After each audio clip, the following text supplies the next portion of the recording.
Oi, pessoal.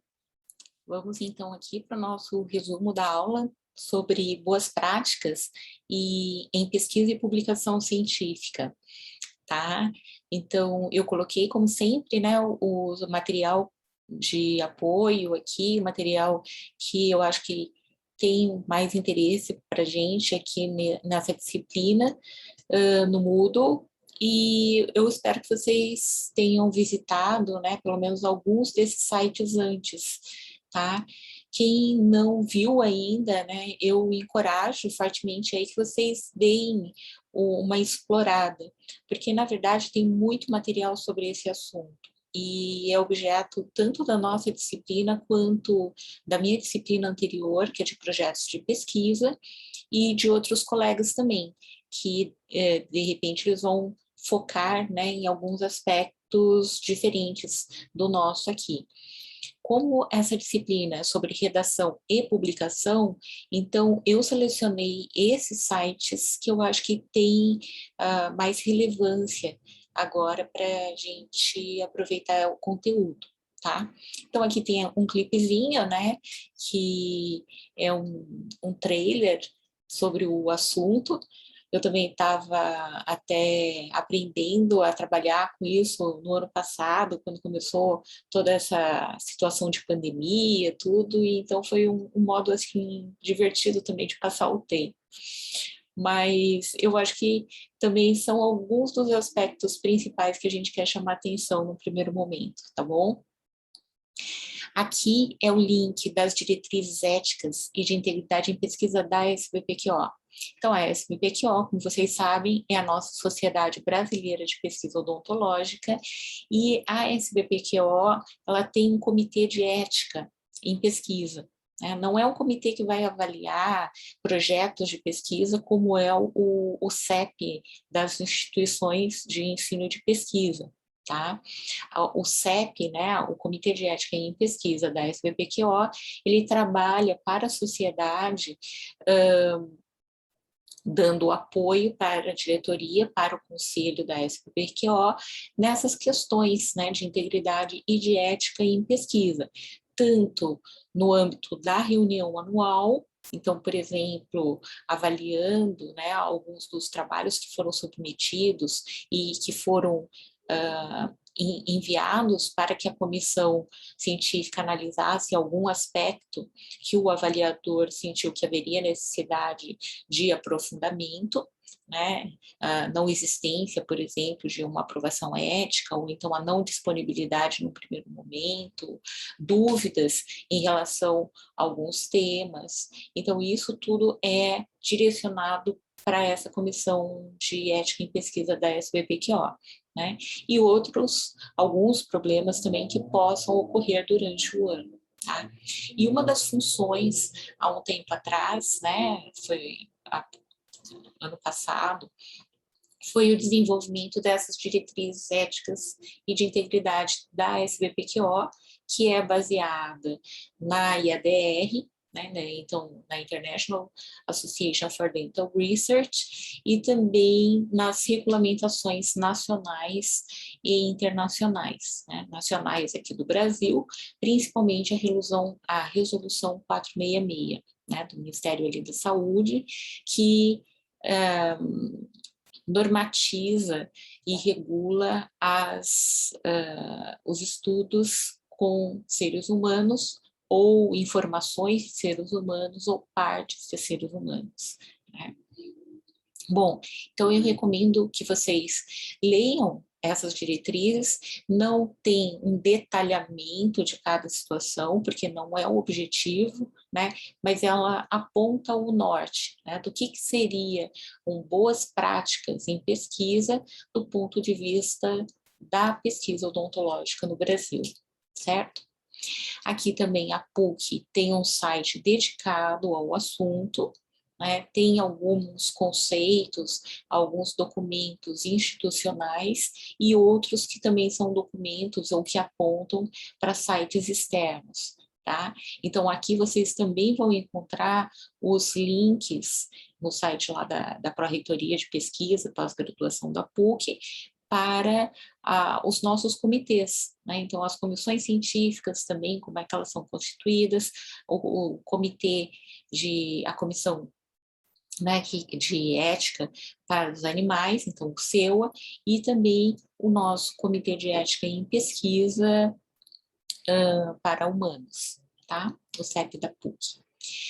A PUC também participou em várias edições do BRISP, que é o Brazilian Meeting on Research Integrity, Science and Publication Ethics.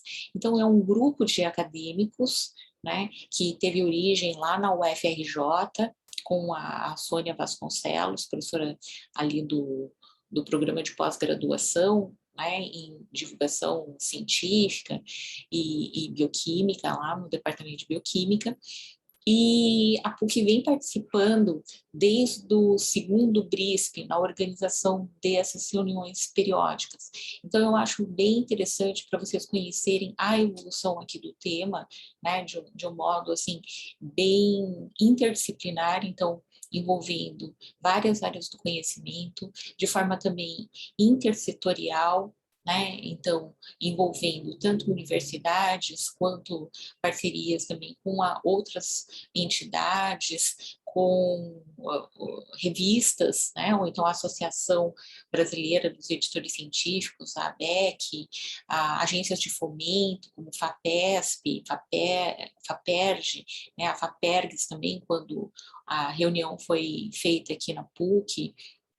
E essa comissão aqui, ela tem também trabalhado em alguns documentos que estão servindo, né, também de base para o desenvolvimento de ações institucionais locais. Então, eu acho bem importante, né, conhecer não só as iniciativas externas, né, como, por exemplo, as conferências mundiais de integridade em pesquisa, mas também as iniciativas brasileiras, tá? Esse daqui é o site do Committee on Publication Ethics, tá? Esse é um site que ele leva um apoio principalmente para as equipes editoriais. Então, nós discutimos no nosso grupo, né, aqui na aula,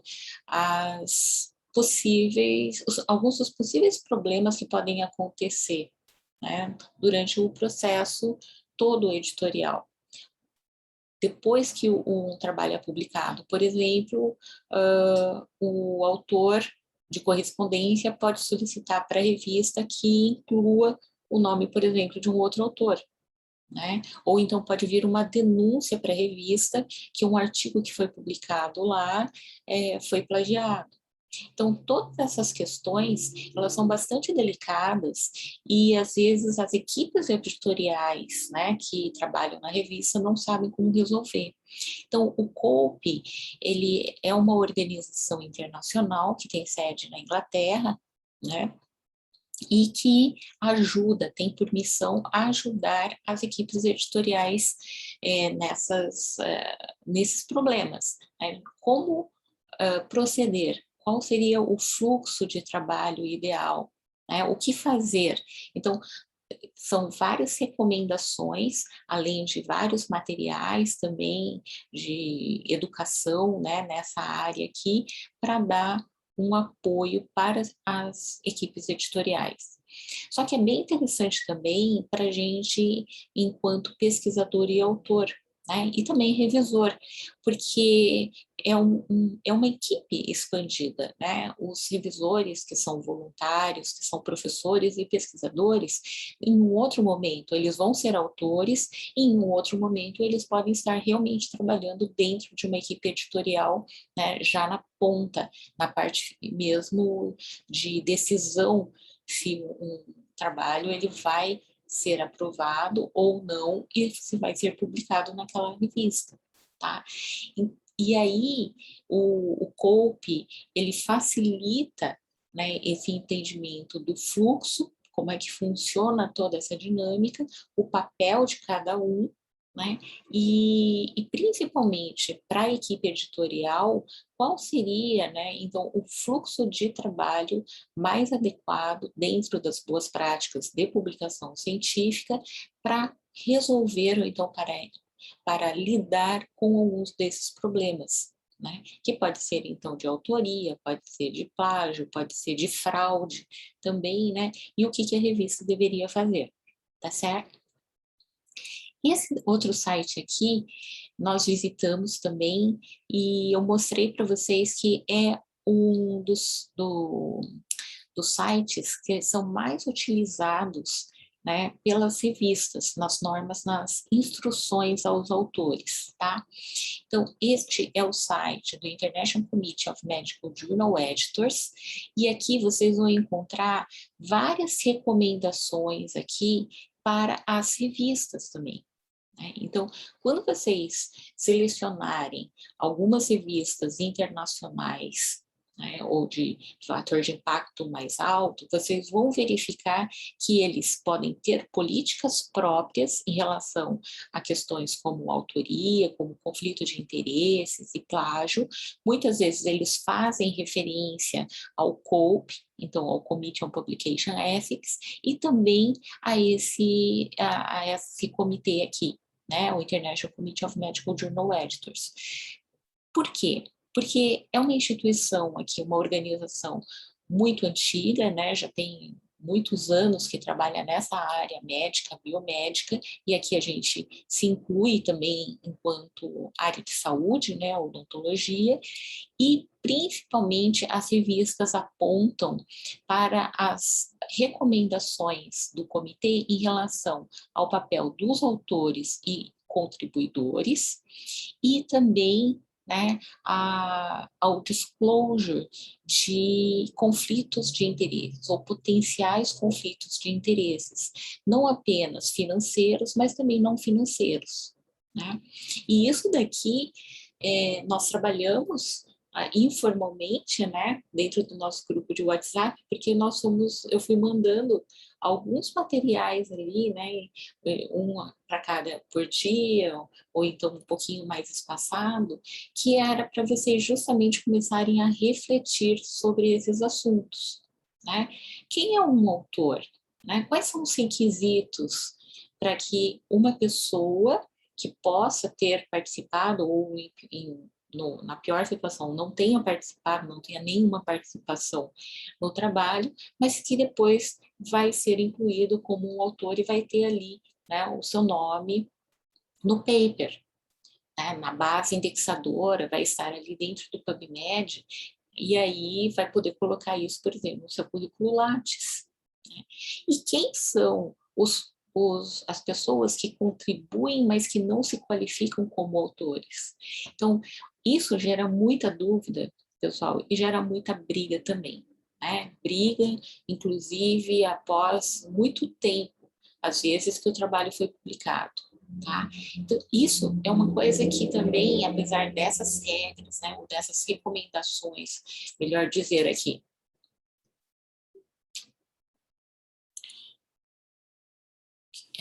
perdão aqui.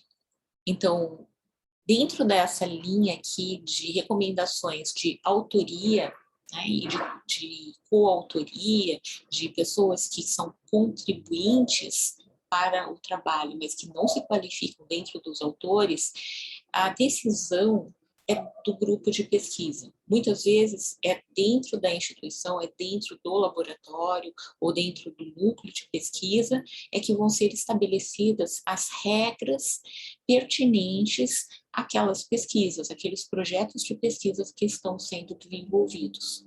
Tá?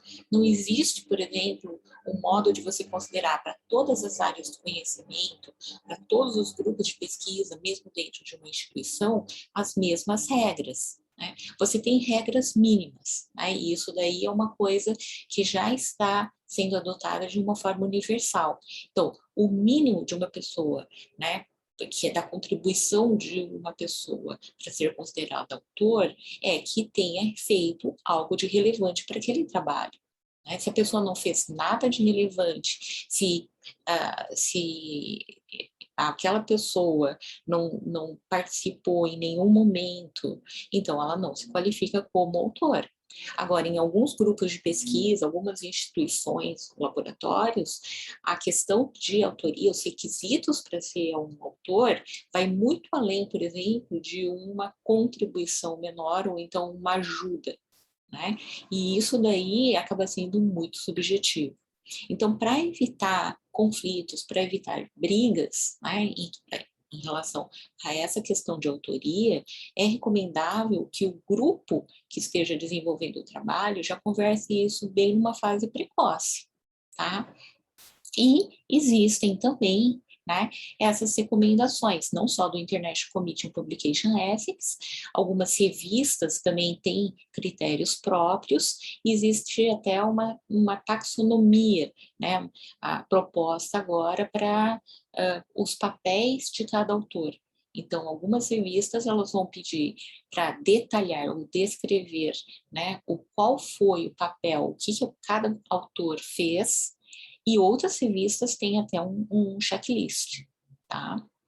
E aqui também nos conflitos de interesse, eu acho que é bem interessante, né, vocês darem uma lida, porque às vezes a gente pensa que conflito de interesse é financeiro, é aquela pesquisa que foi financiada por uma empresa, né, e aí aquela empresa, ela vai obrigar, né, que os autores publiquem só resultados positivos, ou seja, resultados, né, que deem uma vantagem de resultados estatística para aquele produto da empresa em relação aos concorrentes. Mas isso daí é uma parte do conflito de interesse. Eu posso ter também um conflito de interesse que não seja financeiro e seja pessoal, tá? Então, eu acho que isso é bem interessante, pessoal, porque eu vou até mudar aqui, né, para aquele nosso material que eu passei para vocês pelo grupo do WhatsApp, né?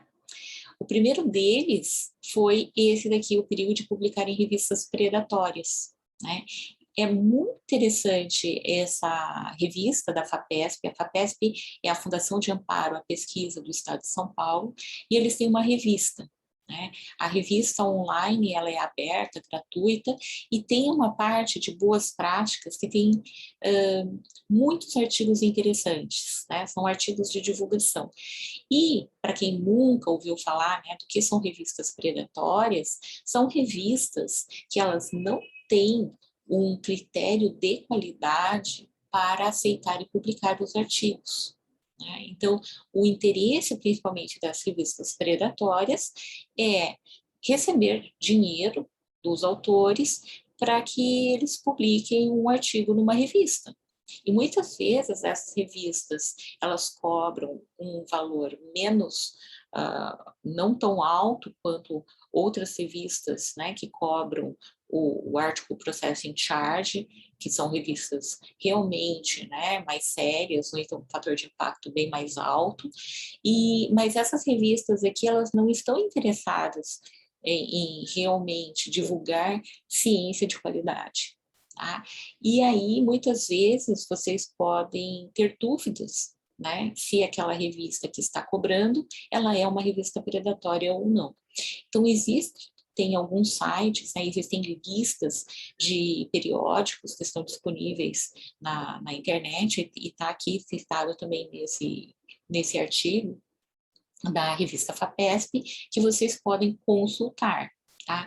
Mas a avaliação de uma revista predatória, muitas vezes a gente até faz visitando o site, observando quais são os trabalhos que estão sendo publicados, o tempo, né, de publicação dessa revista, porque é muito difícil que você consiga realmente publicar artigos de qualidade se a revista ela não tem um período adequado de revisão, né? Revisão do trabalho do ponto de vista de mérito científico. E essa revisão da qualidade é feita através dos pares, né? Então, o editor que recebe o artigo, ele envia para outros pesquisadores que vão fazer essa avaliação, né, se o trabalho ele é pertinente, se os resultados estão coerentes, são consistentes, se utilizou uma metodologia adequada. Então, se você não tem esse processo, a garantia, né, de ter artigos válidos, artigos com resultados confiáveis, cai bastante, tá? Não que, se você tiver também a revisão por pares, você vai ter 100% de garantia que os trabalhos são idôneos. E, né, 100% não existe nesse sentido aqui de você garantir a integridade, né, 100% das informações científicas que são publicadas. Mas o perigo, né, de você publicar algo de forma indevida, que é um trabalho que foi fabricado, um trabalho que contém informações cientificamente erradas e que vão prejudicar todo o contexto da ciência, né, presente e futuro, ele acaba sendo bem diminuído se você tem esse crivo dos pares, dos revisores, tá? Então, leiam aqui que eu acho bem interessante. Vamos visitar aqui, ó. Esse foi o outro trabalho, né, que eu passei para vocês pelo grupo. E aí, ó, agora todos esses links aqui eu coloquei também ali no Moodle, né, bem embaixo aqui desse vídeo aqui. Esse daqui, pessoal, é muito engraçado, né, porque todo mundo dá risada, mas é uma situação real. Em 1975, esse pesquisador, que era um pesquisador muito famoso, né, já na época, era um professor, ele publicou um artigo e incluiu como coautor aqui, esse segundo coautor, F.D.C. Willard, né, era o gato dele, né, que chamava Chester, inclusive. Então, pessoal, parece bem uma anedota, né, uma piada mesmo, mas aconteceu. E todo mundo na época sabia que era o gato, tá? A história aqui é que naquela época, óbvio, né, 1975, não tinha computador, os trabalhos não eram digitados, eles eram datilografados, né? Então, com aquela máquina de escrever ali e tal, folha por folha, se você errasse ali, você tinha que digitar, datilografar tudo de novo, né? Perdia toda a página. E aí, o professor, ele já tinha escrito o trabalho e um colega dele avisou para ele, olha, esse trabalho vai ser recusado, porque você escreveu sozinho o trabalho e você, em todo lugar aqui, você colocou a primeira pessoa do plural, né? Então, nós, nosso, e aí vai ficar inconsistente, incoerente, né, com a primeira pessoa do plural e um autor só. Aí ele pegou, né, como não queria datilografar tudo, ele incluiu, então, o nome do gato dele. Tá? E isso daí, todo mundo do departamento sabia tudo, né? Depois teve outros casos ali de pesquisadores que incluíram também outros bichinhos ali. Mas, pessoal, isso daqui é para a gente começar a refletir, né, desses requisitos de autoria, né? Esse paper aqui, ele foi citado, parece que várias vezes, né? De repente, um paper desse tem 50 citações, é muito mais citação do que, por exemplo, a maioria dos artigos de odontologia recebe, por exemplo, né? A dissertação, a tese de várias pessoas, tá? Então, daqui a pouco, o gato, ele tem, pelo menos, um índice bibliométrico melhor, né, do que um ser humano que fez realmente uma tese de doutorado, né? Então, é interessante. E outra questão aqui que eu passei foi esse fato que ocorre, né, e ocorreu bastante ali na Coreia do Sul. A Coreia do Sul, ela é considerada um exemplo de educação, né, de educação superior, cresceu muito também na área de pesquisa e só que o sistema de entrada nas universidades, assim como na Ásia toda, né, em vários lugares também do mundo, e é um processo bastante competitivo, tá?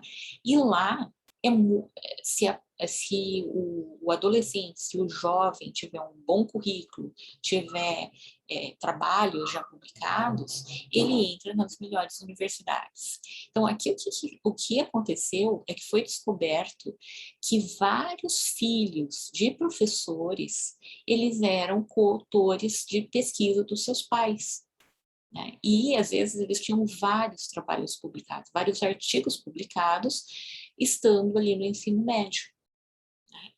Óbvio que isso foi um escândalo, né? Muitos pesquisadores ali também acabaram sendo investigados e punidos, mas é uma coisa que aconteceu até nas melhores universidades do país, né? E aí levanta novamente essa questão de quem é o autor, né? Isso daqui já é um caso muito grave, né? Isso daqui não é só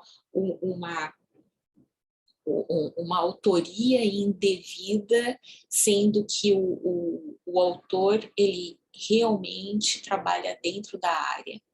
Nesse caso, eram crianças, eram filhos que nem trabalhavam ainda dentro da área, nem tinham sido formados, nem estavam formados na área de publicação do trabalho, né? Então, mostra aqui, pessoal, esse problema, né, de autoria numa escala muito maior e que vai impactar a vida de várias pessoas, a vida dos pesquisadores sérios, né, a vida também dos pais aqui, que se eles estão fazendo isso para os seus filhos, o que é que eles podem também não estar fazendo, né, corretamente dentro dos seus laboratórios, né? Privilegiando, por exemplo, seus filhos em detrimento de outros pesquisadores ou realmente alunos da sua instituição, do seu grupo de pesquisa. Isso levanta uma série de questões que envolvem esses valores, né? Os valores, as ações que são a base tanto da ética quanto da integridade, né? De um modo geral, e no nosso caso, integridade em pesquisa, tá? E o outro material, né, que eu passei para vocês foi esse daqui, ó. Esse é um blog, né, chamado Retraction Watch, que ele é organizado por alguns jornalistas, né, pessoas também que já são formadas nessa área de informação da ciência.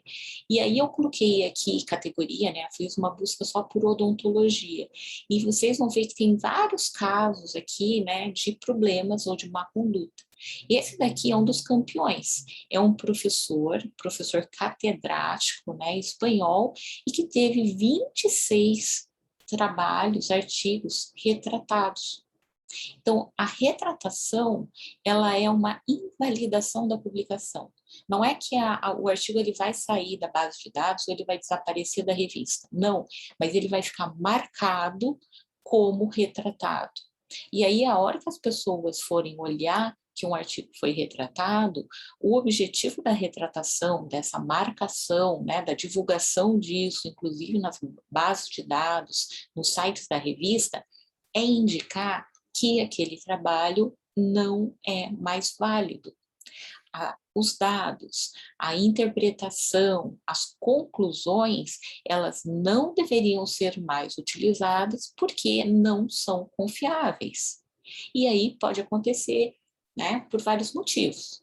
Pode acontecer por erro, pode acontecer por má fé mesmo, né? Então, fraude de dados, fabricação de resultados. Nesse caso aqui desse professor, desse grupo, né, do professor, foram também muitas imagens que foram manipuladas e utilizadas de forma errada. E tem outros casos aqui, né? Aqui embaixo, aparece aqui antes, ele com 18. Ó, uma das revistas, né, que retratou vários papers aqui foi a Clinical Oral Implant Research, que é uma das revistas mais conceituadas da área. Então, olhem só, pessoal, não é porque a revista publicou um trabalho e retratou que a revista é ruim. Não, significa que, na verdade, ela está tomando uma ação para corrigir, né, para limpar a literatura, né? Ela está fazendo o que pode para que o conceito da revista permaneça alto, né? E aí ela indica que aquele trabalho que passou pelo crivo dos revisores, que passou pelo olhar também do editor, da equipe editorial, infelizmente foi retratada porque tem problema, tá? Então, era inclusive, né, esse caso aqui do professor espanhol. E tem outros casos aqui, né, de retratações por manipulação, por plágio, esse aqui foi por plágio, né? Então, o plágio, essa questão de autoria, questão de conflito de interesses, né, por exemplo, naquele caso dos professores que colocaram seus filhos como coautores. Tem um problema ali, tanto de autoria quanto de conflito de interesses, tá? E o plágio é o terceiro ponto que é mais comum quando você tem as retratações, né? Além dos erros honestos, né? Que são aqueles erros, por exemplo, que a pessoa não sabe, né, que não podia ter feito aquilo. Então, ela não sabe exatamente como fazer para evitar um plágio, né? Um autoplágio, ou então cometeu um erro na análise dos dados, na coleta dos dados, né? Interpretou os dados de forma errada, aí a conclusão, praticamente todo o trabalho acabou ficando errado, né? E aí ele vai ser retratado por causa de um erro. Nesse caso, é até chamado de erro honesto, porque a pessoa não teve a intenção de cometer esse erro e de produzir resultados que não vão ser utilizados, não podem ser utilizados. Tá? E não pode ser utilizados porque isso pode impactar o trabalho de outras pessoas, pode levar a um erro, né, de síntese numa revisão sistemática com meta-análise, pode levar a uma adoção errada de tomada de decisão no nível público, no nível privado, utilizando aquela informação, né? Imagine, por exemplo, se você leva em consideração vários trabalhos hoje, né, com essa pandemia, sobre efeitos positivos ou negativos de vacinas ou de medicamentos, de procedimentos médicos contra a Covid.